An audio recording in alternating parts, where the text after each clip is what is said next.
Hello mga Mara, ito na naman ang ganap sa buhay namin ngayong araw. Yung mga katulad ko ng mga kasari dyan, napadalhan na po ba kayo ng notice galing kay BIR? At ito na nga mga Mare ko, habang nagdi-display ako ng mga paninda namin sa labas kanina, abay meron dumating na sulat galing kay BIR. At nagulat nga ang tindera nyo kanina kasi pinadalhan talaga nila ako ng first notice. At ayan ngayon nakalagay mga Mare ko, verification from our records show that you failed to register your business with our district office within 30 days from securing your mayor's permit.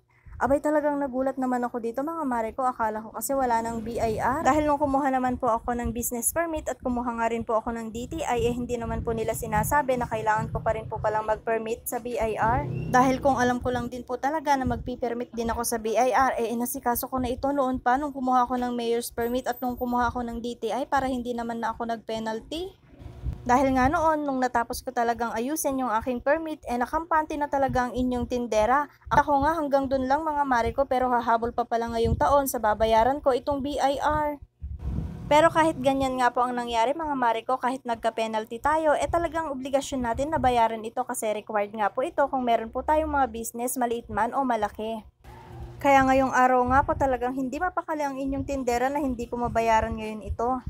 At baka pag pinaabot ko pa talaga ito ng matagal, abay baka isuspinde itong aking negosyo mga Mare ko, napakahirap naman nun, di ba? Nakikita nyo nga ako dito mga Mare ko na nag-aayos nga po ako ng aking mga paninda pero aligaga na nga po ako sa mga oras na yan. At sinabi ko nga po kay Mr. kanina na meron pang humabol na babayaran namin ngayong taon, yan nga po yung BIR. Pati nga po yung rice mill na binabantayan namin mga Mare ko, pinadalhan din po ng first notice galing kay BIR pero hindi po akong magbabayad dyan kundi yung amo po namin. At kanina nga rin po mga Mare ko, pinadala ko na rin po yung isang sulat doon sa amo namin para naman mabasa nila kaagad, para naman mabayaran din nila ito at hindi pa sila mag-penalty pa ng malaki.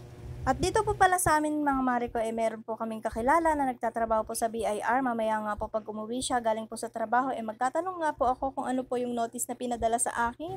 At kung meron nga po kayong business at kung meron pong nagpadala sa inyo ng notice galing po ng BIR, wag po natin talagang ipagwalang bahala ito. At dito nga po binabasa ko na rin yung mga requirements po na dadalhin ko para naman hindi na ako magpa-xerox pa kung saan-saan para minsanan na lang ang lakad at hindi na pabalik-balik. At dito nga po ang nakalagay yung mga permit po natin, mayor's permit, DTA permit, ganun din po yung ating valid ID, yun lang po yung ating mga dadalhin. At dito nga po mga Mare ko, nung na-ready ko na nga po yung aking mga dadalhin at pumunta na nga rin po kami doon po sa kakilala namin na nagtatrabaho po sa BIR para maitanong ko na rin po kung ano yung dapat kong gawin.